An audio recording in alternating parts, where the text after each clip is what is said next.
I'm Dr. Robert Perkins, and this is Courtroom Homeostasis. We're here today talking with some experienced colleagues who have a very well understanding of stress and trauma in the courtroom. And I'll turn it over to Dr. Wendy Patrick. My name is Wendy Patrick. I am a career prosecutor and behavioral analyst. And I have had the pleasure of working with so many colleagues in the courtroom for over 20 years. Where your office is a courtroom, you learn to deal with many stressors very differently. It's like living in a fishbowl. And I don't have to explain that to our guest tonight. Carlton Hershman has been a San Diego police detective for years. He's now an expert witness and a consultant, and we're delighted that he accepted our invitation to join us tonight. So Carl, thank you so much for joining us. I'm going to turn it back over to Dr. Perkins because he's going to ask you a little bit in the first question about your experience working in a courtroom environment. Sure. Hi, Carlton. I understand that you were a police officer. What was your role in your position actually in the courtroom, and did you find that particular role particularly challenging? Yeah, so I was a cop for 32 years. 21 years of that was a detective. And when I went to a specialized unit, you get vertical prosecution, so you would see the same DAs and city attorneys. And it was the first time that I actually got to set second chair, meaning that I would set through jury selection all the way through to the very end. And my role, depending on the DA, usually they just want you to sit there and pay attention and maybe take some, write some notes to them, and but actually keep an eye on the jury and kind of just have that team atmosphere. So I had never done that before. So I really, you would just come in and testify and leave and be on call until the end. So that's, basically what I had done years prior to that in patrol and then as a new detective. And that all changed when I went to the sex crimes unit. So I wasn't really sure what my role was at first. And then I would say, well, what do you want me to do? It's just like, well, follow along. And if I misspoke or, kind of let me know. So after I'd say, I don't know, probably 20 or 30 preliminary hearings, which were pretty short, but the trials I kind of got used to, and I kind of knew what the DAs wanted.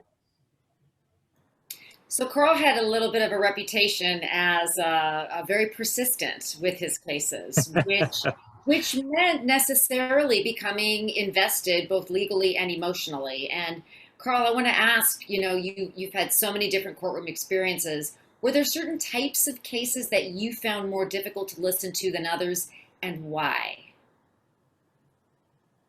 Well, obviously working sex crimes, those were, very personal, violent, and, brutal types of crimes. I would say, when the victim would take the stand, all that emotion would come up, obviously for the victim, but also for me. Here's a person that invested their time in me, and now they're on the stand, and everything that they had gone through is now, back up at the surface. But even with that said, as far as the sex crimes victims, I would say it's probably the child cases. You get a young, 7, 8, 9, 10-year-old taking the stand, and, they're just so young and naive and scared. And, I just felt so bad for them. And you're stuck, at this chair and behind this desk, and you just couldn't,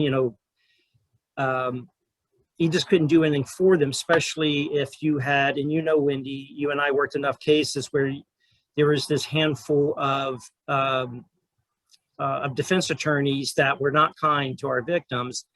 Even though they say, well, it's a trial, I stayed away from this, but I'm there for my client. And it was just really hard not to want to stand up and want to strangle them, So that was frustrating. I think And then you know, as you know, I was a homicide detective, and just having family members taking the stand. And so not so much with the cops and the other witnesses, but I think family, and especially the children. You know, especially talking about crimes against children, how did you cope with consistent exposure to traumatic evidence? Did it seem to get easier or harder over time? You would think it got easier, but I think it got harder because, you know, if you're dealing with just 5 or 10 cases, that's one thing. But over a period of time, you're doing 20, 30, 40, 50, 100. And I think the longer you go without dealing with it, it just kind of, you know, your wagon's full. I mean, there's no other place to put that. As far as coping, I had outside interests as far as, you know, I'm a bowler, I play softball, I'm an avid reader of history. I had those things, and of course my family, you know, and when my daughter come along, I just really embraced my family. And when I would have trouble with it, you know, some things I was able to come home and speak with my wife, you know, and hug my daughter. But if you don't have that, say you're a young detective or even a young police officer for that fact, you know, stay away from the bottle, you know, stay away from the bar. That's not going to help you. But be around friends that support you. But I would cope with it just knowing that I was like 5 different people. I was a husband, I was a wife, or I was a father, I'm a son, I'm a bowler, I'm a softball player, I'm all these other things. And when I walk out of a courtroom after a long day, I just know I had that stuff waiting for me. That must have been a bit of an adjustment, having been a police officer that long, because, you know, we know that those of us in the law enforcement, it's not just a job. I mean, really, that defines the character of who we are. And most of the time we continue that character outside of sort of the confines of being on duty or working in the station. So that must have been a difficult adjustment, especially when you're working in that environment, to turn that part of your character off. What advice would you give to other people that would, say, be in a similar position or role that you were within in the police department, in being able to manage that stress and that trauma that you were exposed to in your position in working in the courtroom?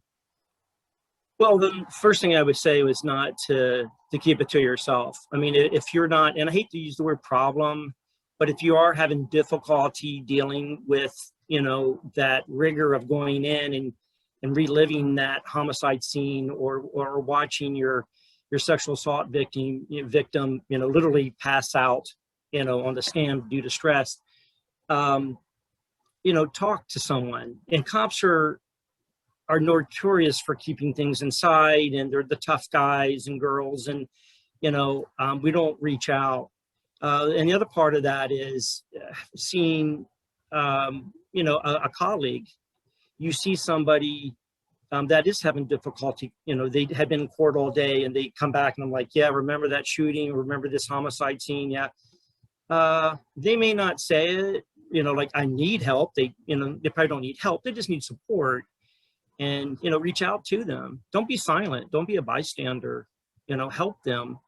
And as far as turning the thing off that you had mentioned, you never turn it off. You know, it's so impossible, but you can tone it down. You know, you can think, well, I can tone this down. I know I can't turn it off. And any cop that says they can is probably lying to you, that they can, you know, leave it at the doorstep. And it's just, you just can't do that. So, You know, one of the things that a lot of cops, a lot of police officers, and the general public doesn't understand is that, you know, human beings, we have a limited capacity of how much sort of stress and trauma we can carry, we can repress, we can deal with at one particular time.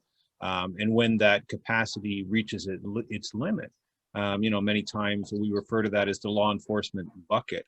But, you know, your roles, particularly in working in, you know, in the sex crimes area, you know, I know of, although I never worked on that unit, I had a very close friend that did. And, you know, it wasn't dealing necessarily with just the nature of the crimes, but what it was evidence.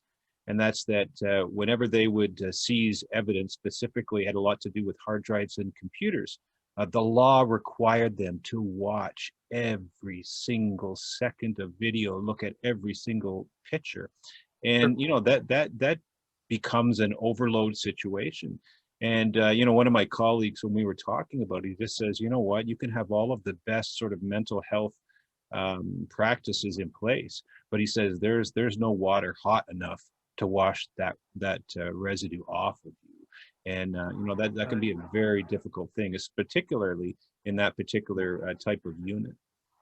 You know, Oh, that, absolutely. go ahead, I'm Carl. sorry. I was just going to say, absolutely.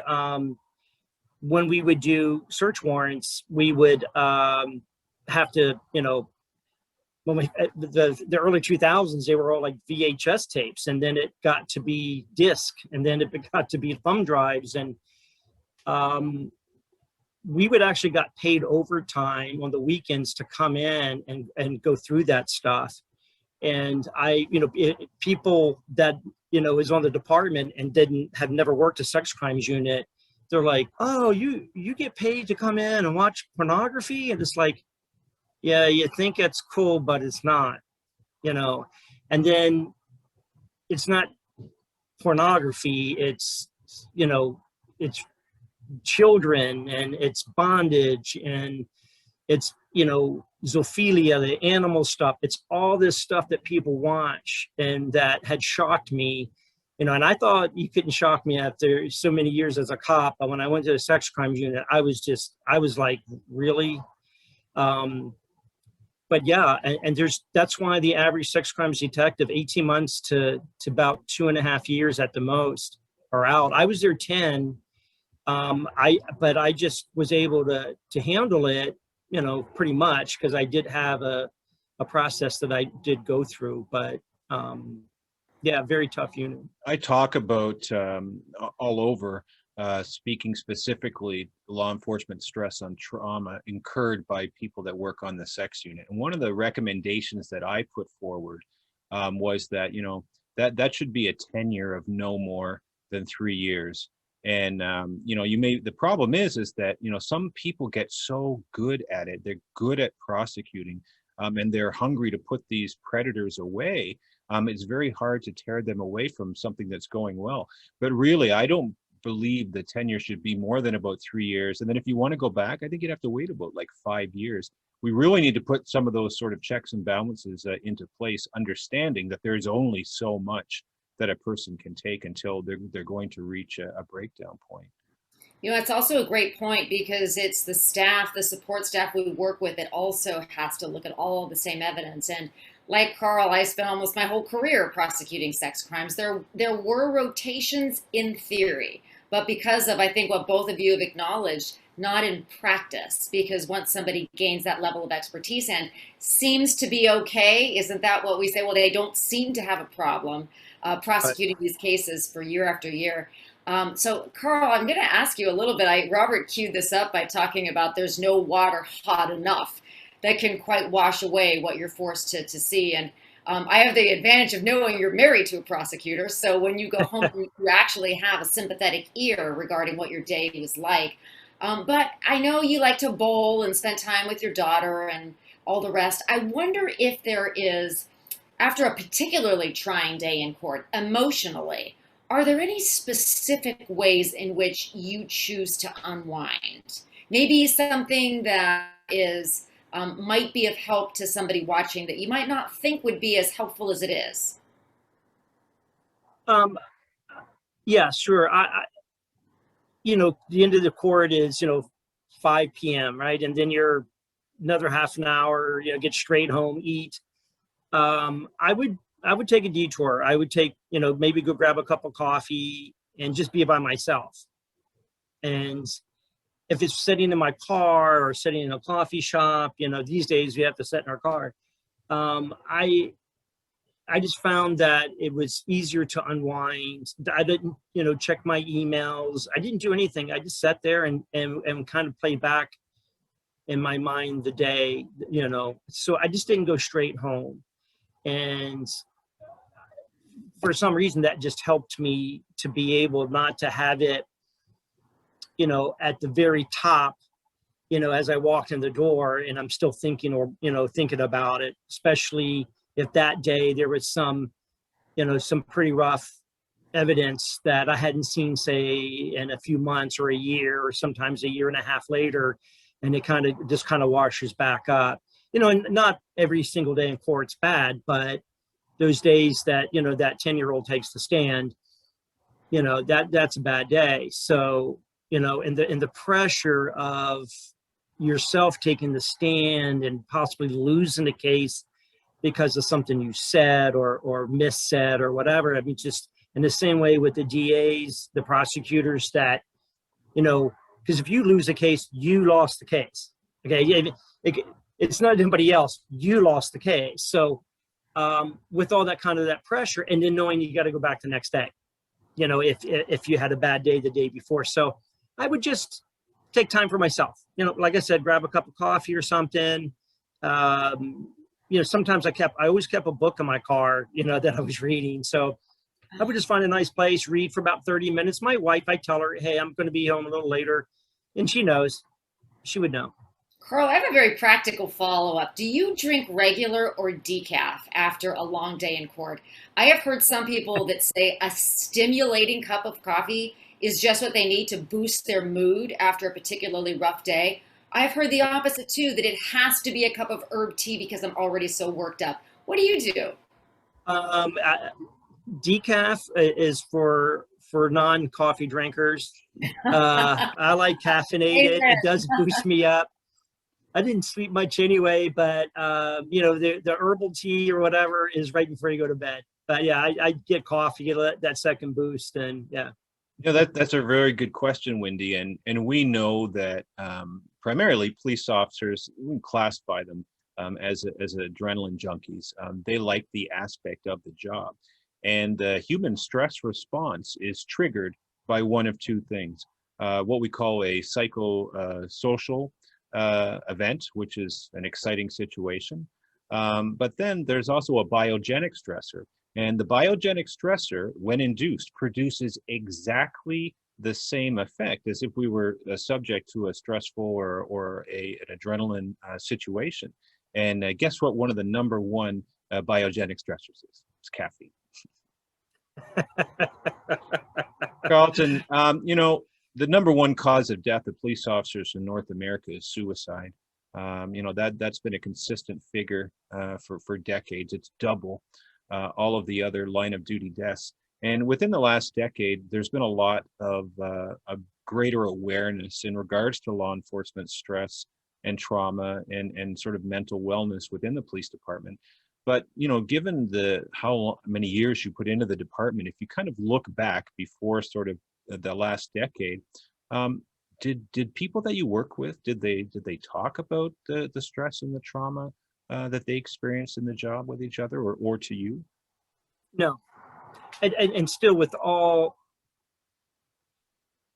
you know, every 18 months we have to go through training, you know, for our CPR card and all that. And I got to say, the San Diego Police Department does a very good job of doing a lot of mental, you know, wellness.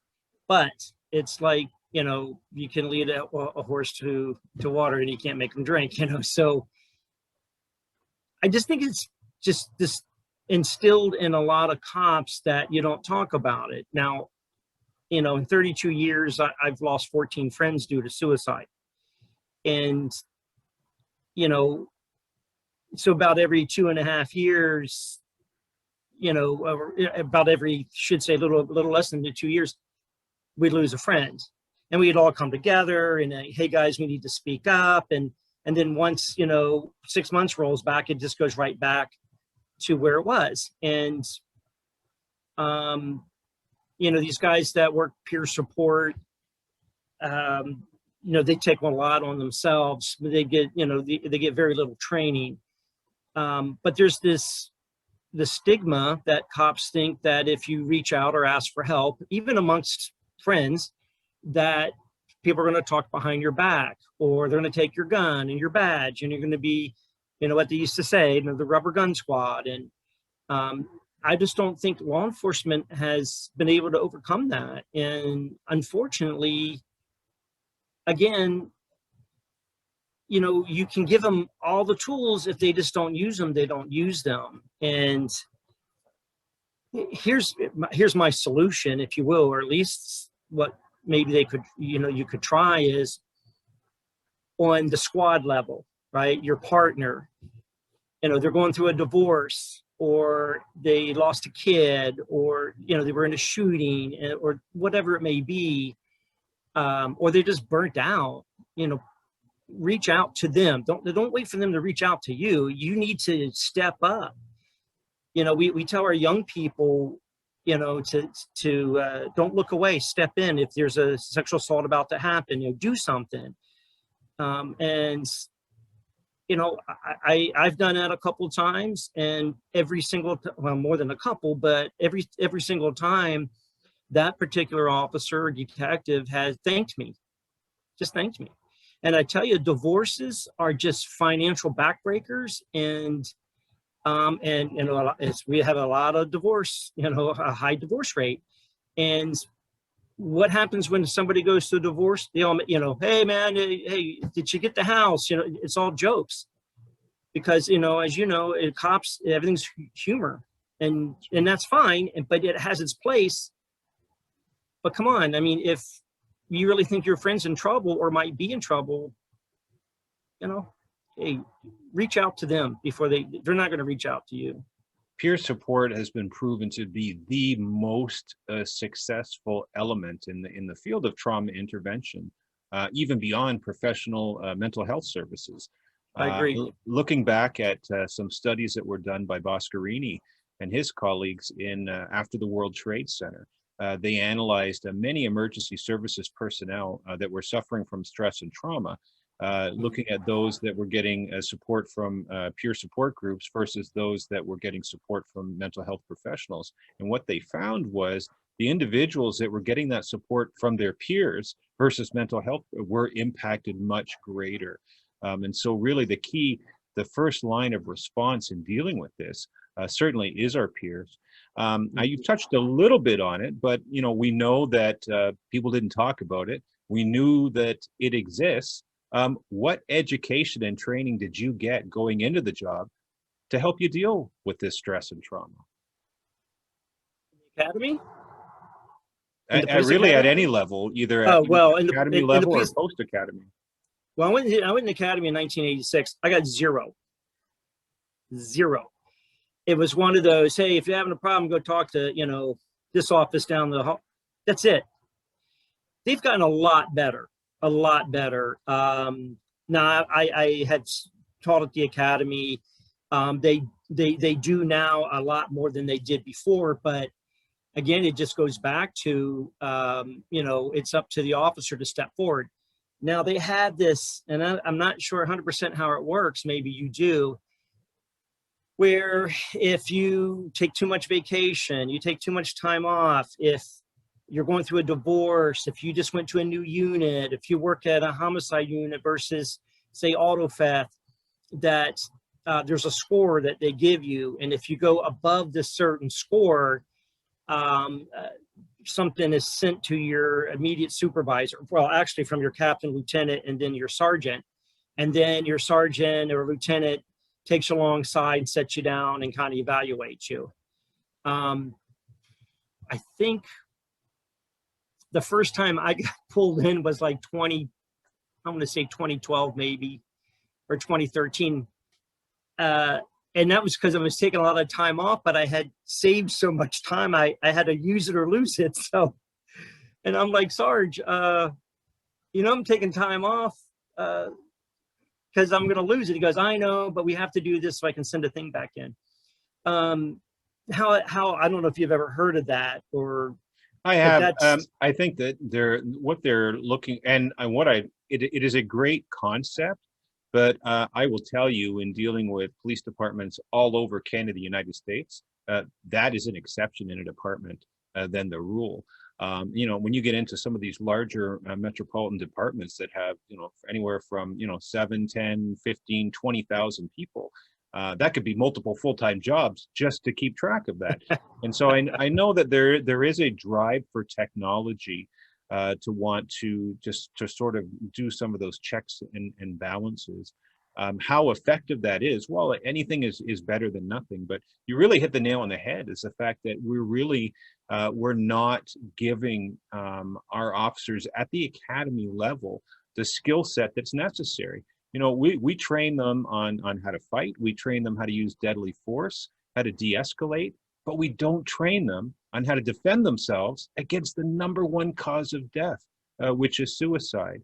And specifically, you know, in California, I'm constantly going to police academies and saying, you know what, this is so important, it's so important. You need to make time. And they go, okay, we're going to make time. Okay, we've got you, you know, an hour and a half. I'm like, an hour and a half? You need a lot more. This is the #1 cause of death.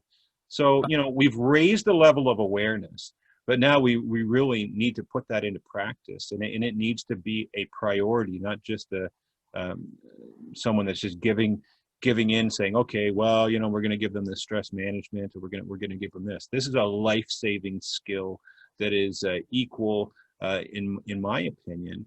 It is equally as important as learning marksmanship, as learning first aid and CPR. It is the #1 line of defense against what the #1 cause of death is.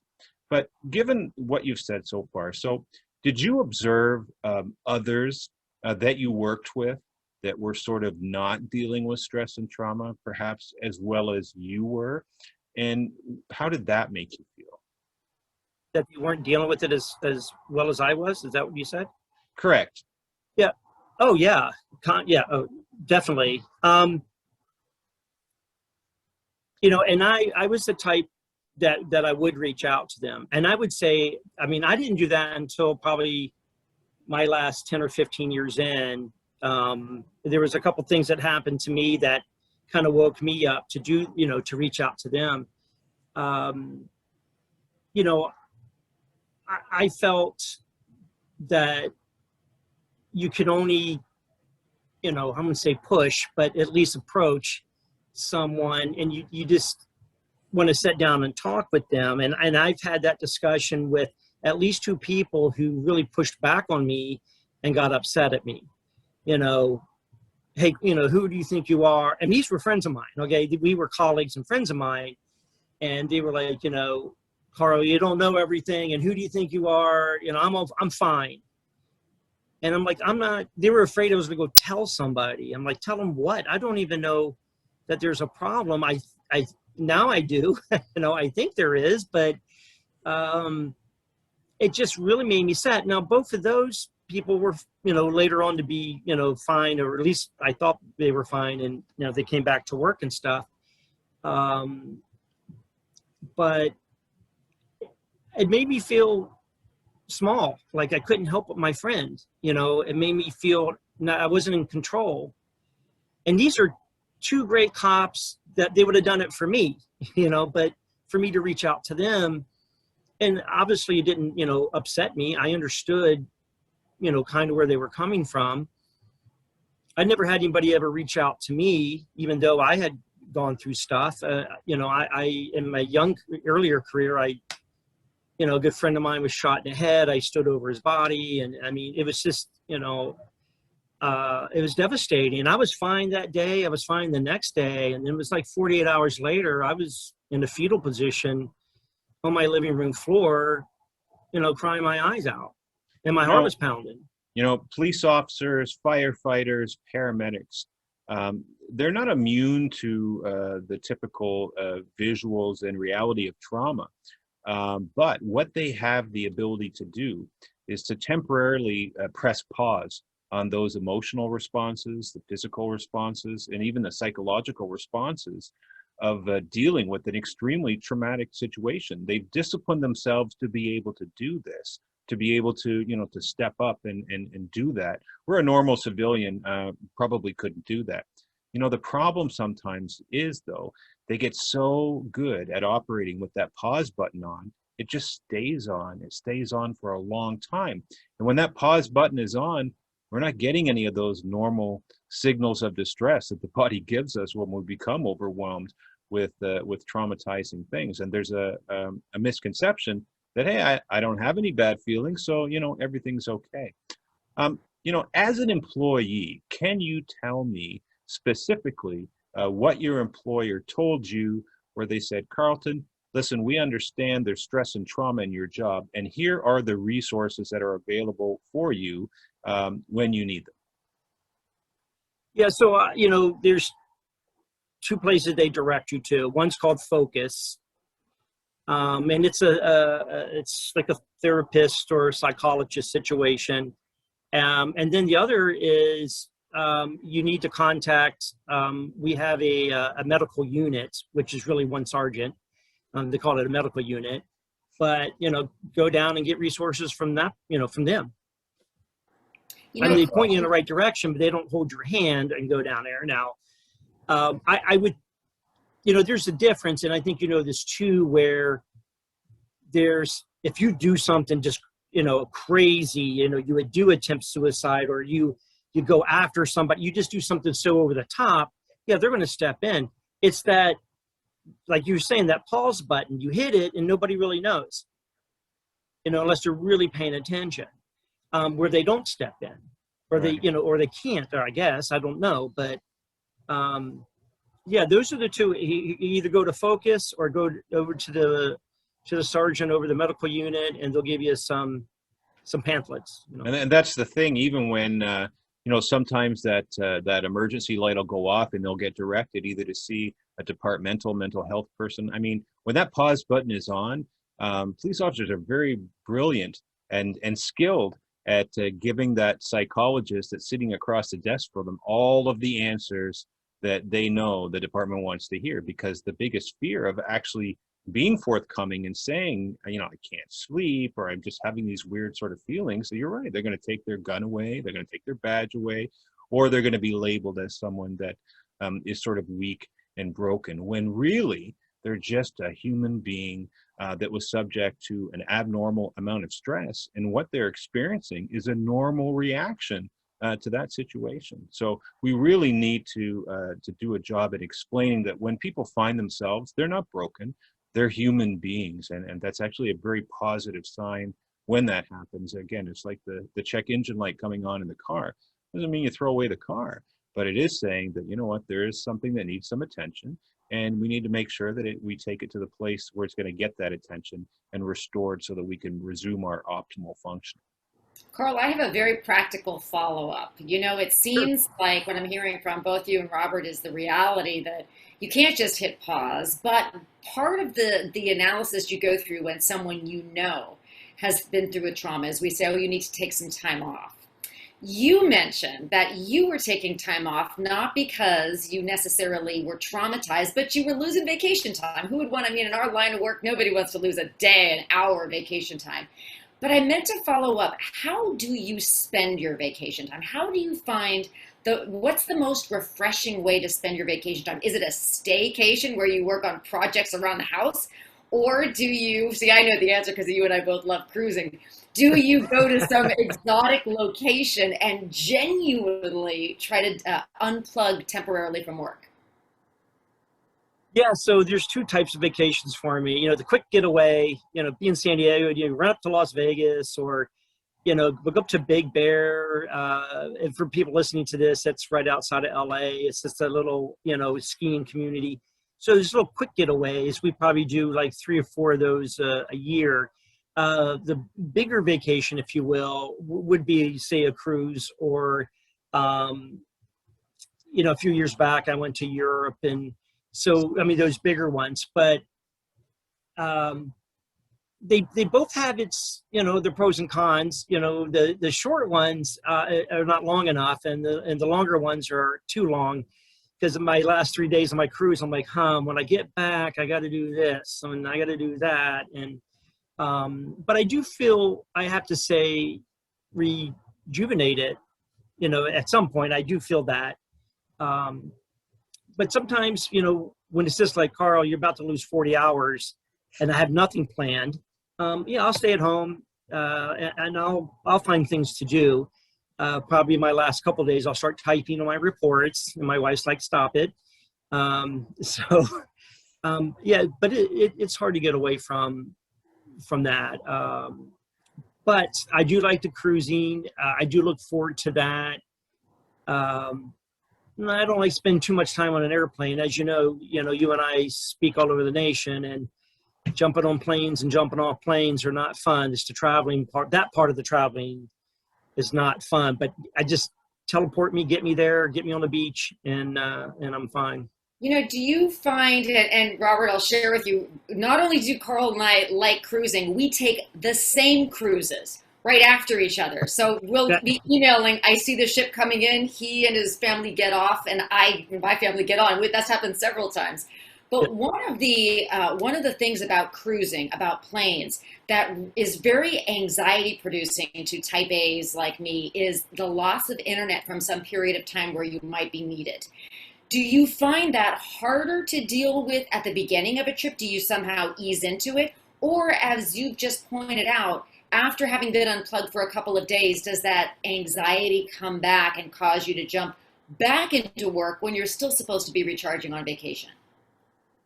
Yeah, so I learned probably 10 years ago, I shut off my phone. If my wife and my daughter is with, I shut my phone off.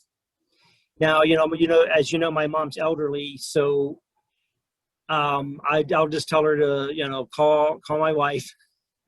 But I'll keep the phone off. I won't take my computer anymore because I know I'll get on it. I started doing that probably my last 10 years. But before that, yeah, I'd get that anxiety that I'm coming back and, Monday morning is Monday morning and I want to get this done before Monday morning, so I'll jump on it. And I'll feel like that, you miss a week, you miss a month, you miss a lot. So now that I just missed a week at work, and how law enforcement is, it's just so fast moving, same way with prosecution. It's just, what did I miss? And, I really fought against that. But I would say in my last 10 years, I got used to going, just staying unplugged and not replugging, and then walking in Monday morning and just let it all hit me, because it's going to hit you anyway. And you never get caught up. You never, like, I used to think I'll do this my last day on vacation and I'll get caught up. Nah, you never get caught up. Hopefully that answers your question. No, I think this has been an absolutely delightful session. Thank you.